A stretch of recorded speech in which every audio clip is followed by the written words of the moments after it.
Hi, this is Hugo Venegas, and I am right here at the Libélula Lounge in Costa Rica. And this is a community that is called Potrero, and it's in Guanacaste, the Western Pacific region of Costa Rica. And we are studying about joy, and today I want to talk to you about the intention of joy. And you have seen the scripture that was just read in Philippians chapter 4, and we see that the Apostle Paul is commanding the believers to rejoice. Rejoice in the Lord always, and again I say rejoice. The intention of joy is something that is very important. I don't know how aware you are concerning the power of intention. The power of intention is when we set our minds and our hearts to do certain things. I remember when my daughter was 6 years old, Megan, my oldest daughter, she went to school and she came back with a little note, and they had asked her, what do you want to do when you grow up? And she wrote down, I want to be the President of the United States. Well, folks, I was shocked when a few months ago Megan visited me and she had a notebook, and I was like, honey, what's in the notebook? And she showed me that she still had that little paper, and it was still her intention, and it's something that she looks at often in her life, because I thought, little kids, they don't know what they're saying. I want to be an astronaut. I remember my youngest daughter once she said to me, Dad, I want to be a garbage truck driver. So I would take her out in the mornings to see the garbage truck go by the house. But intentions are powerful, and we need to encourage our kids whenever they have an intention.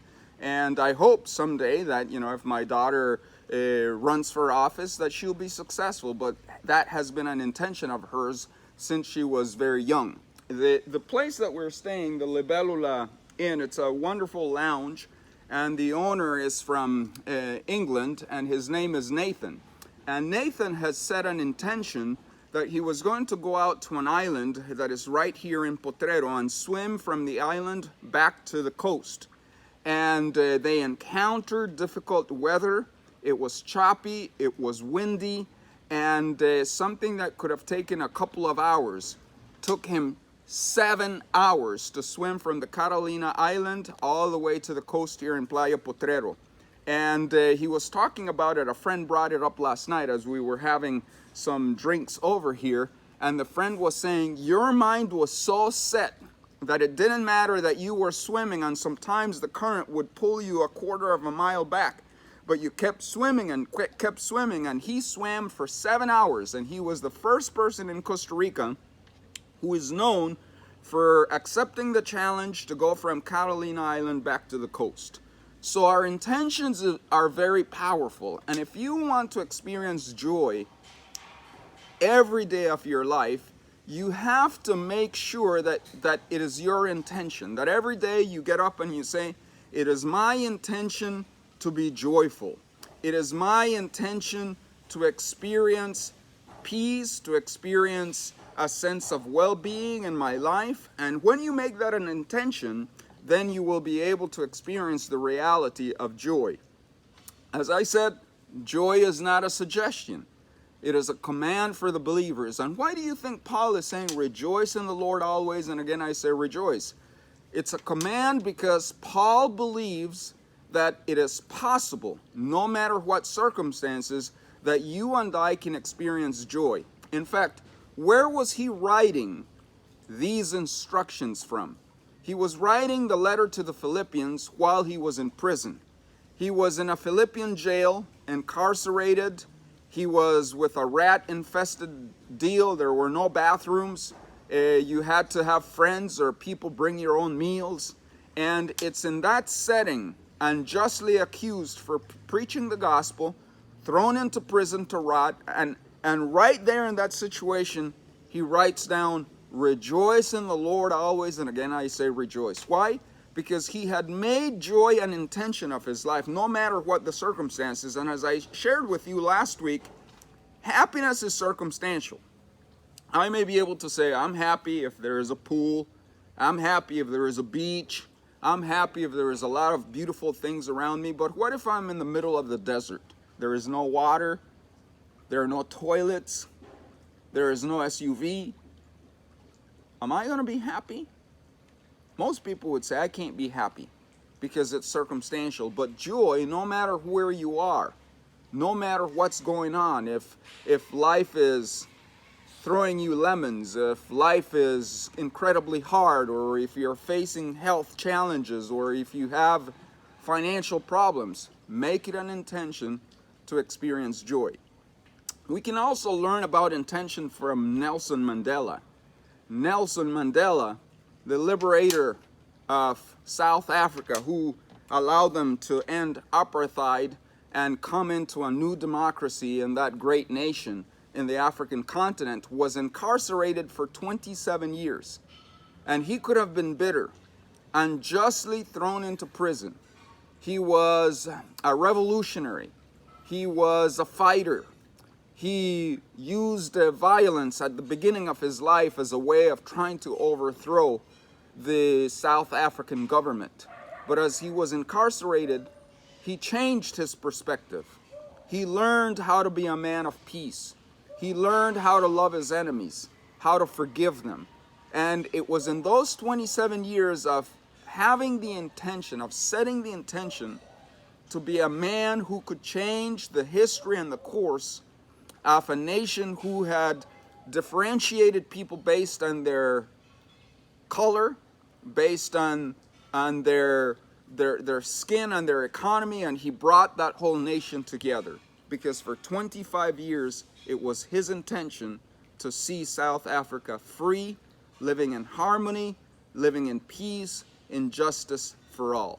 So if we want to experience joy, we have to make it an intention. We have to get up in the morning and say, it is my intention to experience joy. I'm reminded also of the Trappist monks in Belgium. The Trappist monks in Belgium, they produce one of the best beers in the world. I remember several years ago I was flying on an airline and I picked up the magazine and I started reading about the monks in Belgium. And they, at that time, about 10 years ago, they produced the #1 beer in the world. And it was hard to find the beer. And the Trappist monks made beer as a way to experience joy. They would take a few months of the year where all they did was to brew this wonderful beer, and they would pray as they brewed the beer, and they would meditate. And this was their season of finding something that they could do joyfully. And in the joy of making the beer and praying over the beer, they produced the #1 beer in the world 10 years ago. So when we do things with joy, when we focus, we have that intention. If we're going to be sweeping, we're going to do it with joy. If we're going to be handing bulletins out at the church, we're going to do it with joy. If we're part of the choir, we're going to sing with joy. If we're going to be cooking meals in the booth hall, we're going to do it with joy. If we're going to be supporting soccer in Pueblo and helping kids in Costa Rica, we're going to do it with joy. If we're going to support the ministry of this church, we're going to give with joy. We have to make joy an intention in our lives. But I also want you to know that joy is a mindset. Joy is a mindset. You have to have a mindset for joy. That's why Paul in verse 8 says, whatever is pure, whatever is good, whatever is reputable, think about these things. Joy is something that you need to think about. If we get up in the morning and say, man, I'm going to have a really crappy day, guess what's going to happen? You're going to have a bad day. But if we get up in the morning and we say, I am going to have a great day, the mind focuses on what the mind focuses on. So joy is a mindset. We can see this glass of water, which I need some, and we can get into debates. Is the glass half full or is the glass half empty? That is a ridiculous question, because perspective says, you know what? I am grateful that I have water. I am grateful that I have a glass, because if I drink all the water, then I can go find a river, pick up get liquid. So it's not a matter of is it half full or half empty. thank God I have some water, and thank God that I have a container that I can go to a river and get more water. So perspective, the mind can focus on something negative, or the mind can say, man, thank God I have a glass and I have water and I can go get some more. So the mindset of joy needs to be there. If you set the mind to look for joy, the mind will find joy. The pillars of joy, we also have humility. And humility is when we make the best of every situation. Whatever we encounter, we're gonna make ourselves make the best of every situation. Whenever you are on a vacation, there are always tragedies, there are always things that go south. Some of you have been camping and then there was a hailstorm and your camper just went south. Some of you have been to other countries, and the first day that you got to the vacation, guess what? Someone stole your passport. How do you make the best of those setbacks in life? It all has to do with humility. That posture, I'm saying, I'm going to be open to whatever life is going to bring to me. I'm going to be open to whatever God sends my way. And that's why Paul was very content being in a prison, because he's like, whatever state I am in, whatever my circumstances might be, it is my mindset to focus on joy. So the pillars of the mind that leads us to joy is a perspective, humor, acceptance, and humility. Humor is very important. I would say all of us need a humor vitamin every day. Learn to laugh at yourself.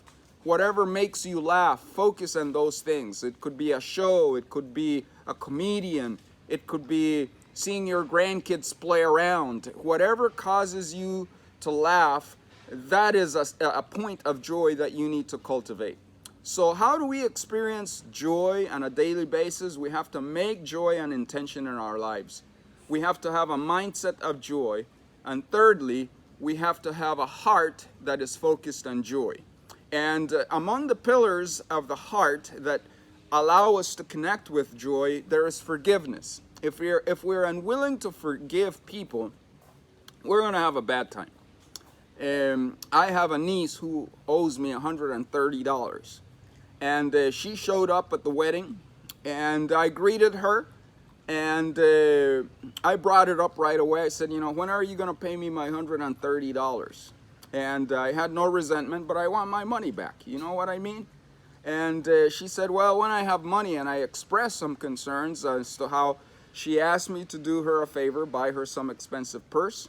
And then when I sent the purse down to her, she never gave me the money. And I have forgiven her. I have no attachments. I want my money, but I have no resentments because I have forgiven that. And we were able to have a good conversation. We were able to laugh. We were able to hug each other. We were able to share jokes with each other, talk about family situations that were fun. And when we don't forgive, you know, forgiving is not forgetting. It's just not allowing the negative energy and the resentments to be barriers in our relationship that keep us away from people that we may love and appreciate. So if we don't have this spirit of forgiveness, joy is not possible, because as I spoke to you 2 weeks ago, joy has to have arteries that are free from resentment in order for us to experience that. I also want you to know that gratitude is a part of joy. Being grateful for whatever life brings you. I'm grateful for my cup of coffee. I'm grateful for my water. I'm grateful for the beautiful setting that we have here behind us. I'm grateful that in a couple of hours I'm going to one of my favorite beaches in Samara, which is about 2 hours away from here. I'm grateful that I will be hanging out with my nephew and my niece from Germany. I am grateful to be a part of the congregation in Pueblo. I'm grateful that God is moving us to create changes, to be more of a relevant church, that we are thinking globally, but we're acting locally. I am grateful for what God is doing. And when we name these things off, gratitude, that is like putting wood in the fire of joy. If we're not grateful, then the embers of joy will dissipate. But if every day we are joyful, that is like putting and adding wood into the fire that keeps the heart warm. And then there is compassion, practicing generosity towards others. And we'll talk about these pillars in the next couple of weeks. But I just want you to focus on every morning you get up, you have to make it your intention. And if you can say it out loud, good morning, it is my intention to be joyful today. Then intention will be a reality in our lives. I want to share a little story with you. You know that I'm here in Costa Rica for my niece's wedding. And there were two things that happened at the wedding that really surprised me. And I have been thinking about this. My niece got married to Mauricio, this young man originally from Bolivia. He's now living in Albuquerque, serves in the military, the U.S. military. And as I got to the resort, the hotel where the wedding was going to be, I saw good 30 young 20-somethings from all races. There were educators, business people. There were people from Portland, friends from Boston. There were friends from New York, Washington, D.C., Florida, all over the place. And these are all Barbara's friends. And when the bus where Barbara and her family arrived at the hotel, there was a burst of noise, and all these kids were jumping up and screaming, Barbara, Barbara, Barbara. I mean, it was a scene. It was like a rock star that had just showed up in the bus, and they ran towards the bus, and she came out, and they hugged her, and everyone was screaming her name, and I was like, whoa, I thought this was a wedding, not a rock concert. And that touched me, because I'm like, why are they so joyful? Why, I mean, crazy joy over Barbara. That surprised me. The next thing that surprised me is during the ceremony, you know, the bride comes down the aisle, and she got married right on the beach. There was a makeshift altar made of coconut palms and guava leaves and some like these colorful leaves that we have around here. You see them over there, these colorful leaves. They had leaves like that. See the palm over here.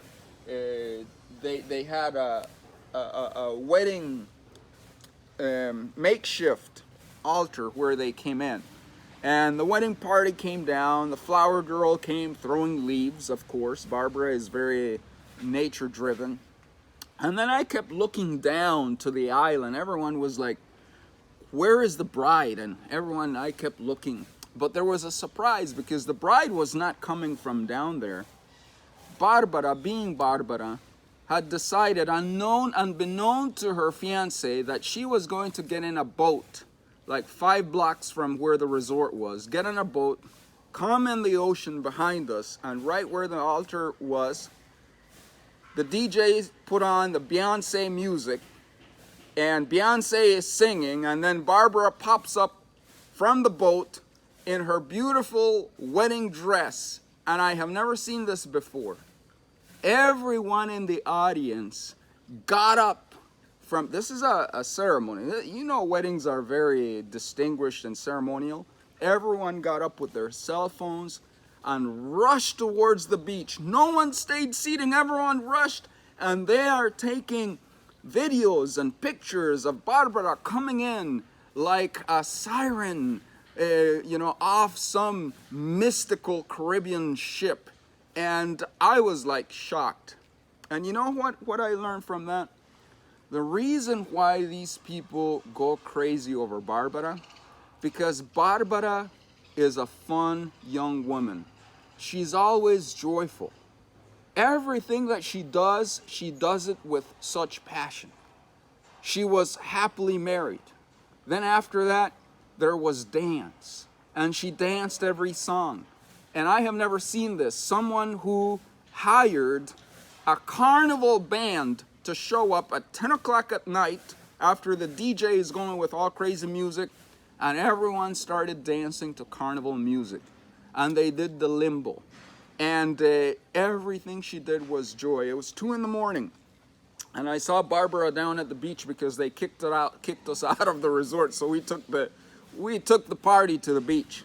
And I'm like, where is your husband? She goes, oh, poor thing. He's tired, so he's resting in his room, 2 o'clock in the morning. And what is Barbara doing? She's out there with her friends. She's partying. She is having a good time. And the bride is still out there having a good time while her husband is just resting because he's too tired. In the morning, what is Barbara doing? She is organizing a trip to the waterfalls because she wants her friends to experience the waterfalls. When I got to Costa Rica, what was the first thing she wanted to do? She heard I was hiking up to the volcano. She's like, I want to go to the volcano. What I learned from my niece is that she has a high capacity for joy. Her heart, her mind is open to joy. What is your capacity for joy? You know, one of the things that I have seen in churches is that there are a lot of believers who have a Dixie cup capacity for joy.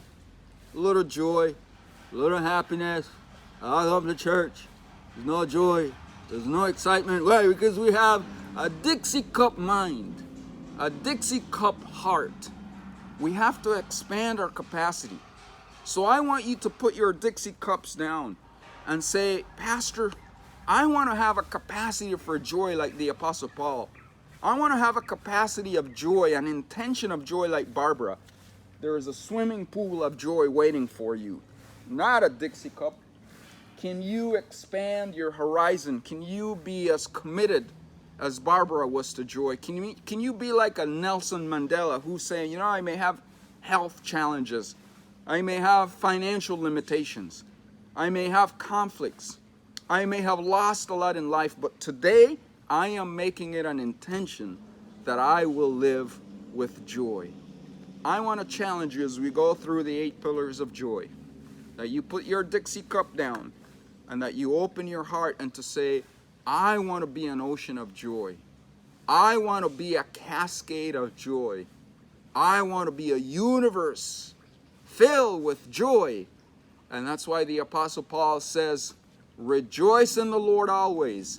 And again, and again, and again, and again I say, rejoice. Intention for joy is the call of our lives. So I invite you to continue our study on the 8 pillars of joy, and directly from Costa Rica, aloha!